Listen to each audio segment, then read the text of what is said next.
Renato, duvido você ganhar.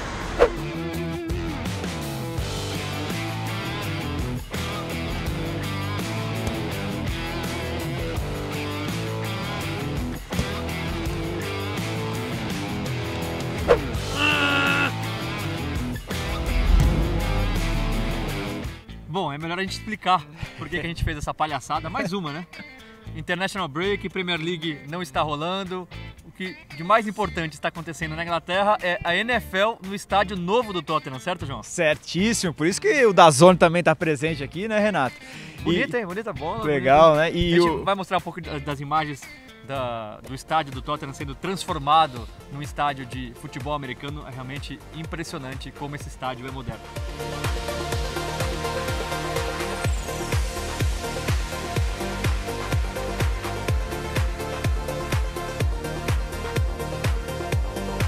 Pois é, finalmente teremos emoção no estádio Tottenham, né? Depois do que aconteceu pela Liga dos Campeões. Inclusive o Bayer Leverkusen até deu uma debochada aí no Tottenham, falando que graças ao Bayern de Munique agora aquele estádio lá virou... O 7-2 já é um placar de NFL, né? É verdade. Bom, mas como vocês perceberam, a gente está em outro estádio, no Etihad Stadium, o estádio do Manchester City. Aproveitar e trazer algumas imagens rapidinho desse belíssimo estádio. A gente está em frente ao palco onde nos dias de jogos bandas se apresentam e tem um apresentador ou uma apresentadora falando do jogo, dando escalação e interagindo com o público. O palco fica bem em frente à City Store, a loja onde os torcedores e turistas gastam uma fortuna. E em volta do estádio tem um painel com fotos importantes, momentos marcantes dos 125 anos de história do Manchester City. Só lembrar que aqui o City perdeu na rodada passada, né? 2-0 em casa e eu falando que ia ser 6-0 pro City. Só isso. Errou por 8 gols. Acabou perdendo por 2-0. Eu vou de 6-1 City. Vamos lembrar o que a gente tem no programa hoje? Começando com uma entrevista com o Ederson. A partir do momento que eu não fiz uma pré-temporada com o clube, isso prejudicou um pouco a mim. Claro que eu precisava descansar após a Copa América, é uma temporada muito longa. Já que a gente está falando do Ederson, o pessoal da Premier League Brasil também preparou um material especial para a gente sobre os goleiros da Premier League. O primeiro goleiro brasileiro contratado por um time de Premier League foi o grande Gomes, pelo Tottenham. Você fez mais um amigo, né, o Fabinho, falando das 17 vitórias seguidas do Liverpool. Esses números são vitórias da temporada passada e dessa temporada. Nós pensamos mais nessa temporada. Tem também, claro, como sempre, o Rafa Oliveira, que está fazendo um balanço da Premier League até aqui. Para ser campeão, a pontuação de novo necessária vai ser altíssima, beirando ali os 100 pontos. E o mais importante, a gente deixa sempre para o final. Caio Carriere, essa lenda do jornalismo brasileiro. Lenda viva. Tudo bem, Caio? Aproveitando o frio aqui de Manchester? Obrigado pelo convite, é um prazer recebê-los na Joia do Reino. Aproveitando, né, friozinho gostoso, para entrar no clima da Premier League. O Caio, só para explicar, esse Joia do Reino, ele mora em Manchester, ele defende Manchester com unhas e dentes, apesar de Manchester ser sempre frio, sempre chovendo. Ele tá reclamando do frio até agora. Você mora aqui há quanto tempo? Quase 2 anos. E ainda não tá acostumado com o frio? Tô, mas tem que ter assunto, né? Ele tá participando do Premier League Show mais frio da história do Premier League Show. E é o ápice da sua carreira, você diria? Sem dúvida nenhuma, de espectador a participante. Bom, e a gente está aqui em frente ao Etihad Stadium porque a gente conversou com o Ederson essa semana. O Ederson falou da fase dele, da fase não tão boa do City, contou um pouco do início da carreira. Vamos começar então esse programa com Ederson.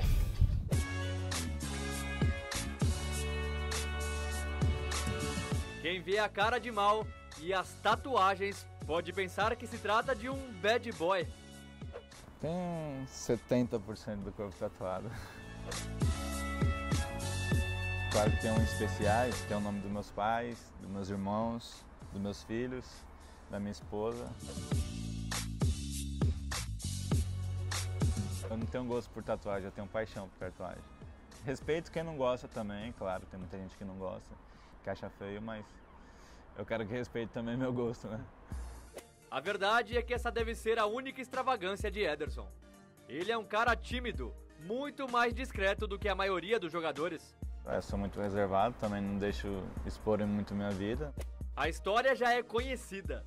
Ganhou fama jogando com as mãos, mas na infância era lateral esquerdo. Eu gostava de jogar na linha, mas eu para subir subia bem, mas para voltar, não esquece.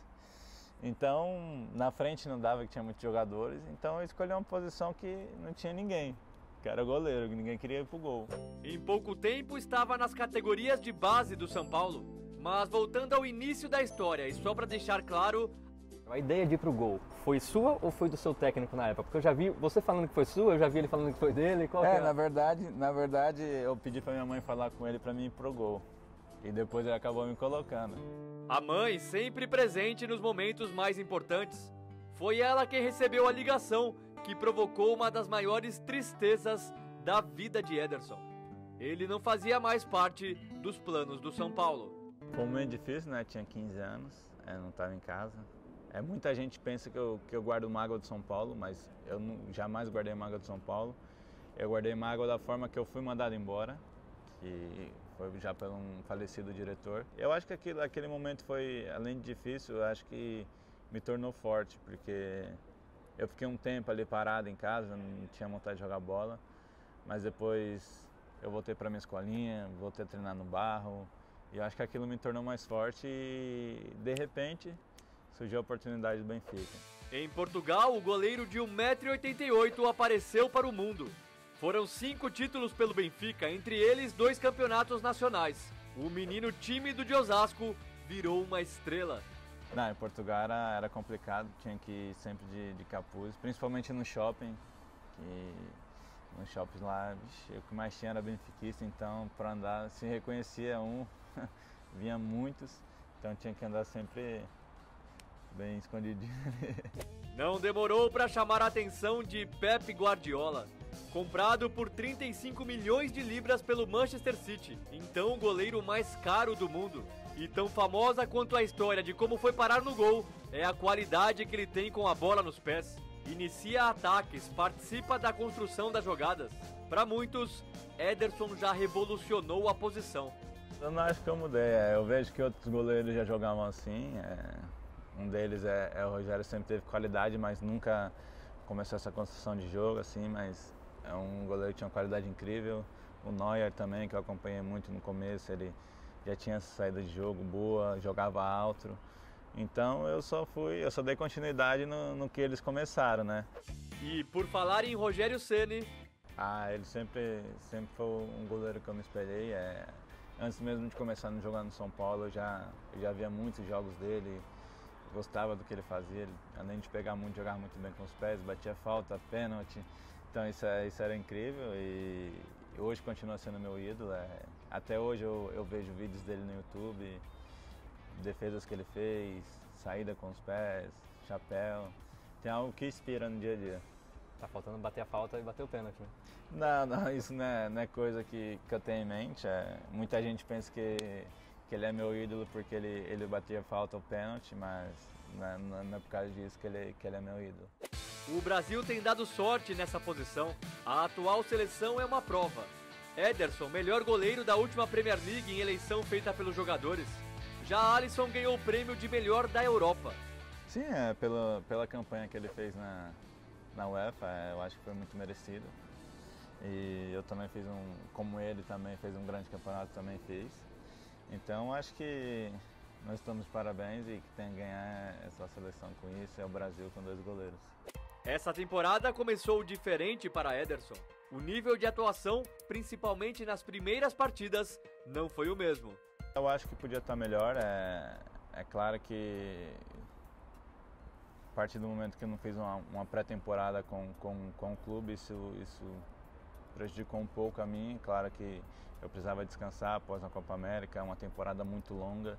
E voltando de férias já e tendo uma semana para treinar e já tendo o primeiro jogo, eu acho que foi um pouquinho difícil, mas agora já tô bem fisicamente, estou bem mentalmente, estou tudo bem.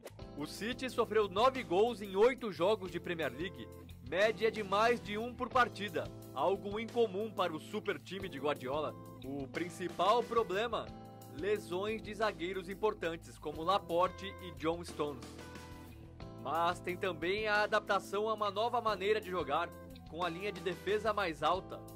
Cara, realmente a gente está jogando um pouco mais alto, mas ali quando a gente joga muito, muito alto, eu acho que você fazer uma linha de impedimento é mais complicado, porque quando você pega jogadores muito rápidos ou um da linha abaixa um pouco antes, acaba acontecendo o que aconteceu no último jogo do campeonato. É claro que a gente precisa adaptar a todas as situações e com essa não é diferente. A gente está jogando mais alto, mas também é porque o treinador pediu isso, ele trabalhou isso, ele sabe, eu acho que ele pensa que é bom pra gente também. E se Guardiola acha que é bom, quem vai contestar? Com certeza não será o time do menino de Osasco.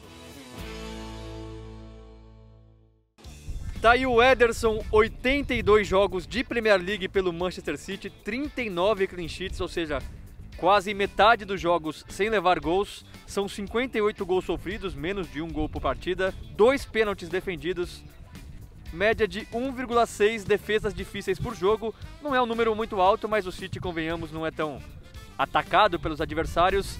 E apenas 2 erros que levaram a gol. Agora, o mais impressionante é o Ederson com os pés. 82 jogos, são 24,76 passes por jogo. Isso mostra como ele participa muito da partida. Todas as jogadas iniciam com o goleiro. 3,5 lançamentos certos por jogo. Ele é ótimo em passes longos e uma assistência na temporada passada, 6-1 contra o Huddersfield. Ele dá uma assistência para o Agüero, é um lance impressionante. Agora, curto e grosso, Ederson ou Alisson? Alisson de longe. O Ederson ainda tem bastante espaço para evoluir.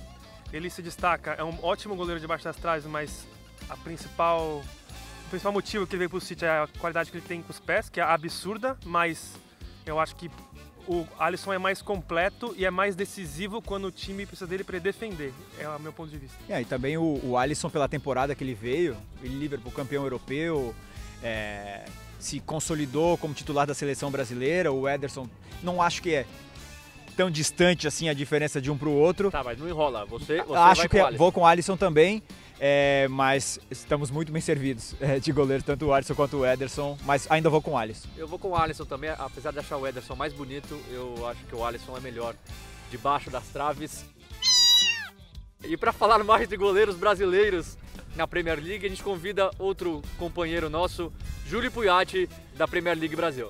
Fala pessoal ligado no DAZN, Renato, João, prazer em estar aqui novamente representando a PL Brasil. E continuando esse papo de goleiros brasileiros, vocês entrevistaram o Ederson e agora eu vim completar essa lista, cronologicamente, de goleiros brasileiros que já atuaram por times da Premier League. Voltando lá para junho de 2008, o primeiro goleiro brasileiro contratado por um time de Premier League foi o grande Gomes, pelo Tottenham. Ficou lá até 2014 e de 2014 para cá foi contratado pelo Watford e está atualmente atuando pelos Hornets. E para finalizar, 2 curiosidades muito legais do Gomes é que ele é, junto com o Robert Green, o goleiro que mais pegou pênaltis na história da Premier League. Foram 9 pênaltis defendidos para cada goleiro. E como já era de se esperar, né, por sua longevidade na Inglaterra, ele é o goleiro brasileiro que mais disputou partidas de Premier League, 195 partidas no total. Também em 2008, na mesma janela de transferências, só que em julho, um pouquinho tempo depois do Gomes, chegou o Diego Cavalieri lá no Liverpool. Ele ficou até 2010 nos Reds, voltou para o futebol brasileiro e depois foi contratado em 2018, mais recentemente, pelo Crystal Palace, mas lá não chegou a atuar. Alguns anos depois, em 2011, foi a vez de Doni, o goleirão Doni, chegar também ao Liverpool. Ficou lá até 2013. Um ano depois, em 2012, Júlio César chegou ao Queen's Park Rangers. Ele ficou lá até 2014,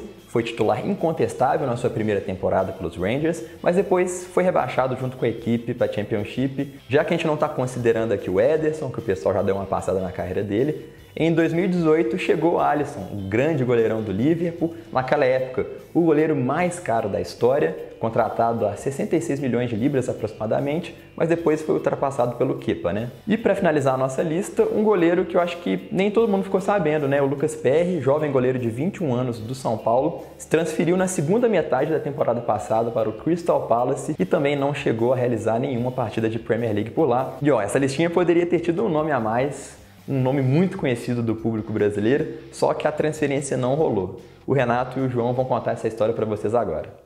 Valeu, Julião. Bom, Não é só porque o Caio é bonito que ele tá aqui.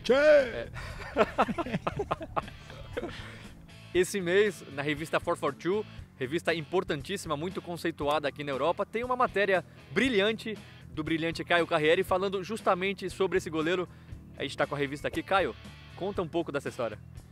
A entrevista com o Marcos, né, ex-goleiro do Palmeiras e o do Palmeiras, e eu acho que a história dele na Inglaterra, né, embora ele não tenha jogado aqui, ele tem bastante conexão com a Inglaterra, quase veio para o Arsenal, jogou contra o Manchester United, enfrentou a Inglaterra na Copa do Mundo, então achava que era um personagem pouco explorado aqui na Inglaterra, e fiz uma entrevista com ele, o pessoal da revista gostou bastante.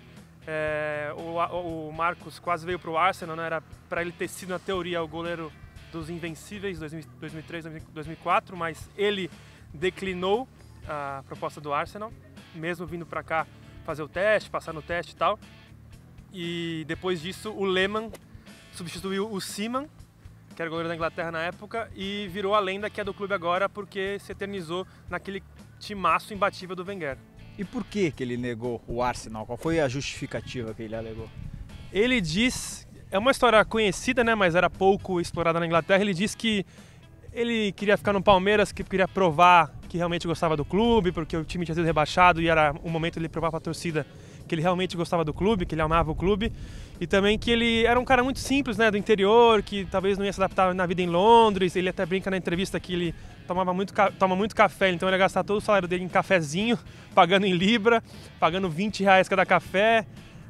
Ele falou que conversou com o Wenger, que é um cara sensacional, que o Wenger totalmente entendeu o ponto dele, mas que ele não se sentiu muito à vontade. Mas tem uma história legal também da entrevista que ele conta que ele veio e fez o teste direto depois que ele chegou em Londres. Então ele estava cansado e tal, e ele tinha que fazer um teste de luzes, assim, que ele tinha que reagir de acordo com as luzes. Se a luz pisca de um lado, ele vai para lá, pro outro vai para o outro lado. Aí, como ele estava virado direto da viagem, o cara do Arsenal deu uma cornetada nele e falou assim: você está um pouco lento, né? Aí ele disse que ele rebate, o cara falou assim: lento estava o Cima na Copa do Mundo. Que ele brinca. Que é de graça. Ele brinca porque o Cima não conseguiu voltar a tempo de defender a falta do Ronaldinho, né? Então essa é a brincadeira que ele falou na hora ali. Copa do Mundo que o Marcos conquistou. Oliver Kahn eleito o melhor da competição. Há controvérsias, mas... controvérsias. Marcos ou Oliver Kahn? Marcão de olho fechado. Marcos ou Oliver Kahn? São Marcos. Marcos, empate técnico pra mim. Alisson e Ederson. Quem hoje seria o goleiro da seleção, hein? Marcos, aí eu não tenho dúvida. Marcos. É o melhor goleiro do Brasil, Marcos!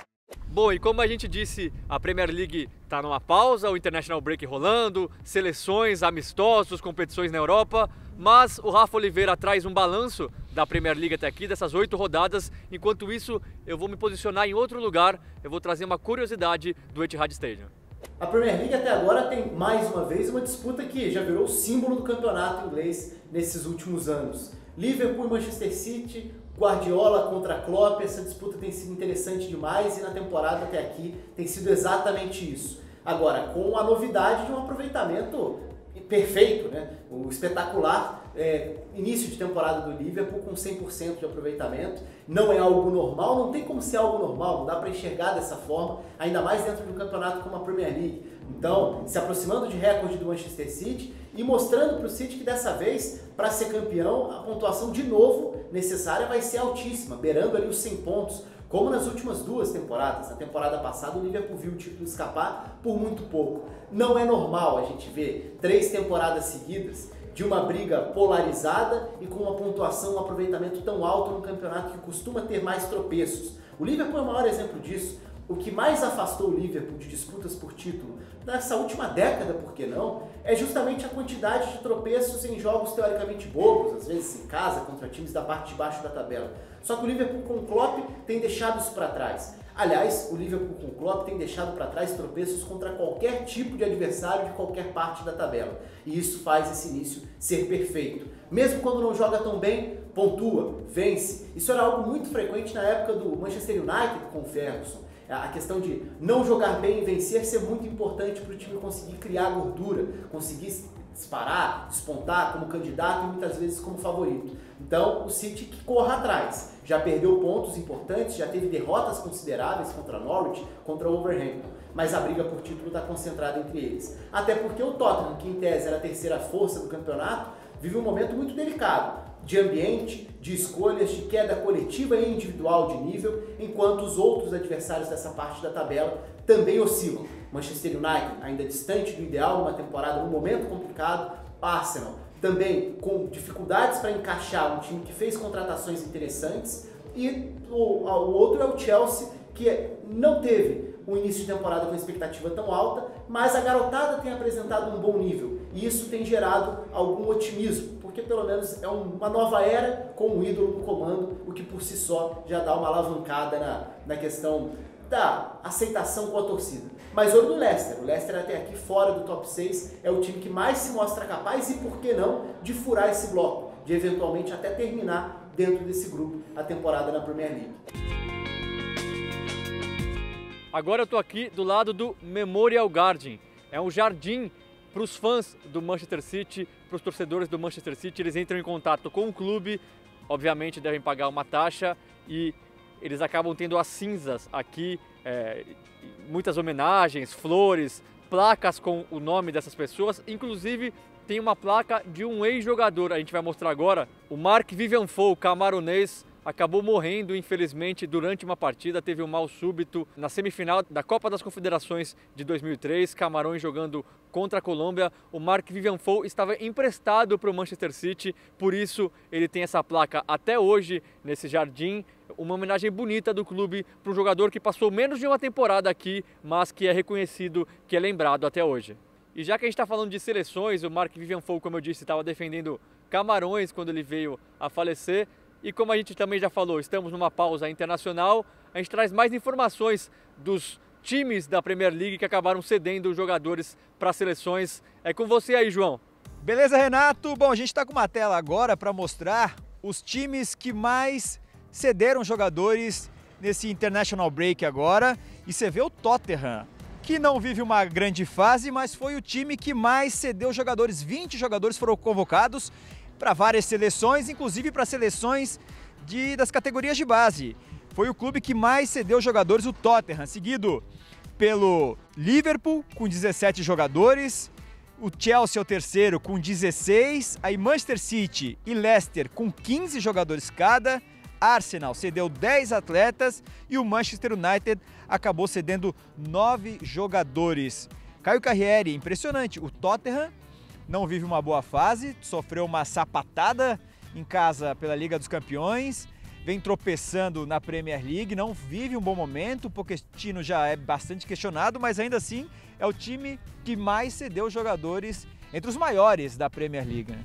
Pelo menos o Renato tem alguma coisa para comemorar, né? Porque título que é bom não vai vir tão cedo. Tá chegando aí. Mas, eu não posso nem sair um minutinho que você começa a falar mal do Tottenham, é isso? E Renato, 20 jogadores do Tottenham cedidos é um número expressivo. Isso só mostra como o Tottenham é grande, né? Mas não ganha, né? Mas não precisa ganhar, as seleções ganham, o Tottenham só fornece os jogadores. This season we are so unlucky. O curioso disso é que dos importantes, quem acaba ficando aqui é o Lucas Moura e é o que o Pochettino menos aproveita. Então, quem sabe depois dessa pausa internacional, o Lucas Moura seja mais aproveitado pelo professor Pochettino. E a gente falou do Pochettino, da má fase do Tottenham, mas aproveitando que a gente está em Manchester, vamos falar de outro time que vive uma má fase interminável. A gente vai trazer alguns dados interessantes que mostram a diferença hoje entre o Manchester City, desse estádio aqui, e o Manchester United desde a chegada de Pep Guardiola. Bom, essa é a 4ª temporada do Guardiola, ele já disputou 122 jogos pelo Manchester City de Premier League, são 92 vitórias, 16 empates, 14 derrotas, 306 gols a favor, 98 gols contra, aproveitamento de 79% dos pontos e pela média de gols a gente vê que são quase 3 gols por partida. Já United, 64 vitórias, ou seja, 28 a menos, 33 empates, 17 a mais que o City, 25 derrotas, 11 a mais que o City e 196 gols a favor, 110 gols a menos nesse período, 119 gols contra, aí são 21 gols a mais que sofreu o United, 61% de aproveitamento, ou seja, hoje realmente a distância entre o City do Guardiola e o United do Solskjaer, já foi o United do Mourinho, é muito grande. O Caio Carriere, que vive aqui em Manchester, que cobre muitos dos times. Caio, você vê isso também, não é só uma coisa dentro de campo, né? E também não é só uma questão de técnico. A gente pode falar que a estrutura dos clubes hoje é completamente diferente, que o City está anos-luz na frente do United. A impressão que dá é que o United parou no tempo mesmo, em termos de visão de negócio, em termos de visão de gestão de grupo, de contratação de jogadores, talentos da base. Conversando com famílias que têm moleques aqui na base do City, já falaram que o tratamento que o City dá para a molecada é muito melhor que o United, que é algo muito mais moderno do que o United. Eu lembro também de uma entrevista, assim que o Mourinho chegou no United, ele falou que ele estava assustado que o United não tinha refletor no centro de treinamento, algo que mostra o quão obsoleto estava o United naquele momento. E também a gente vê isso em campo. Os jogadores do United, o elenco, eu gosto muito da análise da mídia inglesa, a parte boa, né? Não dos tabloides, mas eles veneram jogadores ingleses. E os jogadores que o United tem, quando você tem o Ashley Young como capitão, isso evidencia muito a deficiência técnica do elenco. Luke Shaw, são jogadores totalmente supervalorizados. Lingard, Phil Jones, Chris Smalling, que renovaram, esses dois, os zagueiros renovaram na temporada passada, ou seja, o United vem fazendo tudo errado e essa diferença, eu arrisco a dizer que a tendência é crescer. Lembrando, a gente está só na 8ª rodada dessa temporada. Até o final da temporada, essa diferença de desempenho que a gente mostrou vai crescer ainda mais.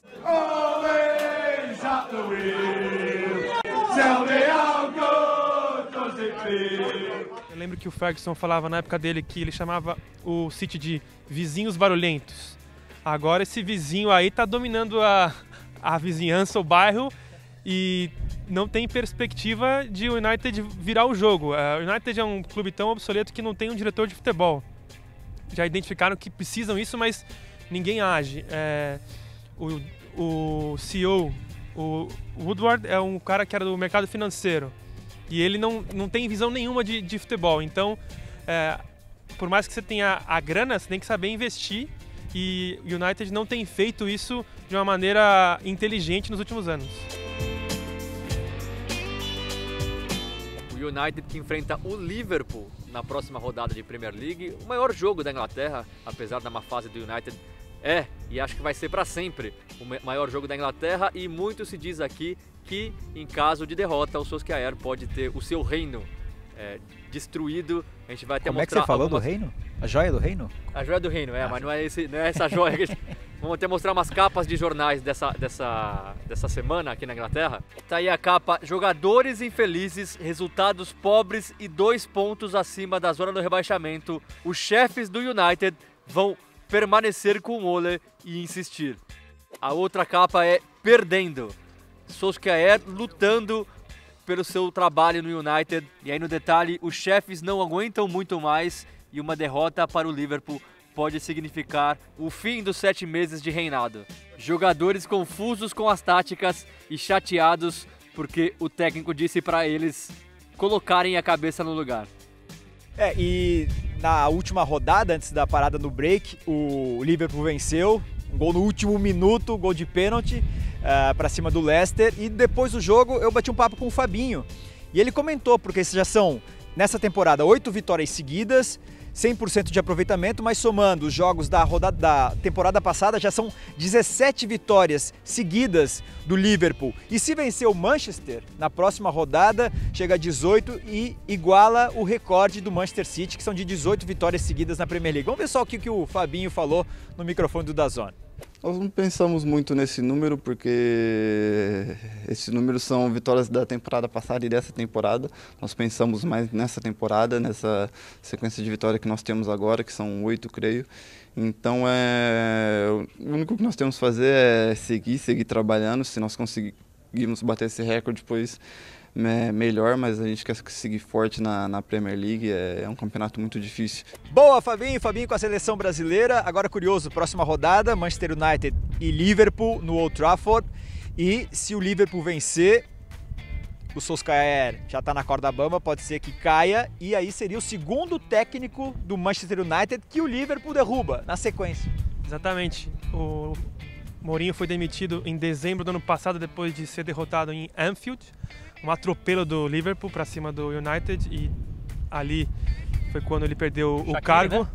Sim. Shaqiri entrou e mudou a história da partida. E depois disso, o Solskjaer assumiu de maneira interina e o United se antecipou, se empolgou com alguns resultados, se iludiu e acabou sendo muito prematura essa confirmação do Solskjaer como treinador, que pode não seguir no cargo dependendo do que acontecer no Old Trafford na próxima rodada. Always had that dream in my mind to have this responsibility for this huge, fantastic family of a football club. Se perder, vocês acham que ele continua? Eu acho que ele continua. A não ser que seja uma derrota muito pesada.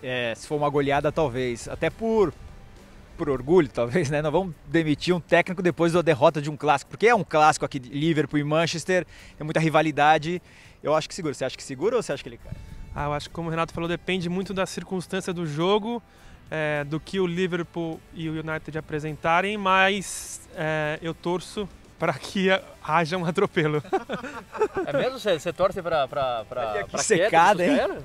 Que eu simpatizo, não torço para nenhum clube na Inglaterra, mas simpatizo mais com o Liverpool e não gosto muito do United, não por questões pessoais, mas questões de torcida, de clube, etc.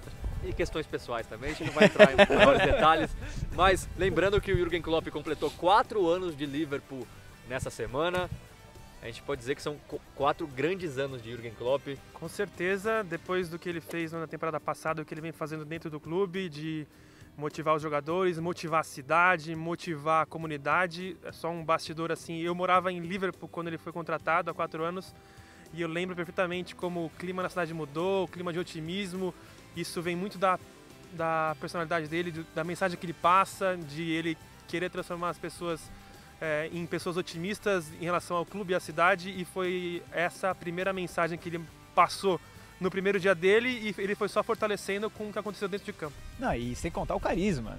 É um cara muito carismático. Você olha pro Klopp, sempre tá feliz, sempre tá contente, então ele já te transmite uma coisa boa também. E eu vou contar uma história de bastidor também. Primeira temporada do Klopp, Everton e Liverpool. 2 grandes rivais também na cidade de Liverpool, no estádio do Everton, em Goodson Park. Acaba a partida, o Liverpool ganhou de 1-0, gol no finalzinho, gol nos últimos minutos, gol do Sturridge. Acaba a partida, o estádio de Goodson Park é muito pequeno, então o técnico tem que passar por dentro do campo para ir para a sala de coletiva. Ele saiu, deu algumas entrevistas e passa por dentro do campo. Quando ele está passando por dentro de campo, algumas crianças, algumas com a camisa do Liverpool, outras com a camisa do Everton, falam: Klopp, um autógrafo, uma foto. Aí ele para, aí o assessor fala: não, estamos atrasados para a coletiva. Ele fala: eu volto. Ele foi para a coletiva, as crianças ficaram Sensacional. lá. O Klopp voltou só para dar autógrafo para as crianças, só para tirar foto. Incredible. Unbelievable. Você queria mostrar aqui, olha só que engraçado, o Matheus Pereira, o torcedor do Botafogo deve lembrar dele, ele tá numa notinha no jornal Metro aqui, porque ele fez um gol contra o Queen's Park Rangers e ele ceifou. E a foto inclusive mostra a ceifada dele, mas não caiu bem, rapaz, porque a torcida do Queen's Park Rangers não gostou, porque o jogo, o estádio tem um nome de um menino das categorias de base que morreu aos 15 anos com uma facada. Isso caiu muito mal. E aí ele se desculpou, pediu um monte de desculpas e disse que fez isso porque ele tinha visto uma comemoração no Brasil e ele quis falar: 2-0, o jogo acabou. Então era essa a mensagem que ele queria passar, mas não foi assim bem recebida, mas acabou ganhando destaque no Jornal Metro aqui o brasileiro Matheus Pereira por essa comemoração um pouco infeliz, mas valeu o pedido de desculpas. Bom, valeu, gente. Gravação especial no Etihad Stadium. Vamos jogar um pouquinho de futebol americano? Vamos voltar pro... Vamos se esquentar um pouquinho. Vamos passar vergonha? Vamos se esquentar, porque aqui tá bravo, tá Caio, muito frio. obrigado pela presença. Volte sempre, tá bom? Um prazer também. Voltem sempre à Joia do Reino. Valeu, gente. Até a próxima. Abraço, valeu.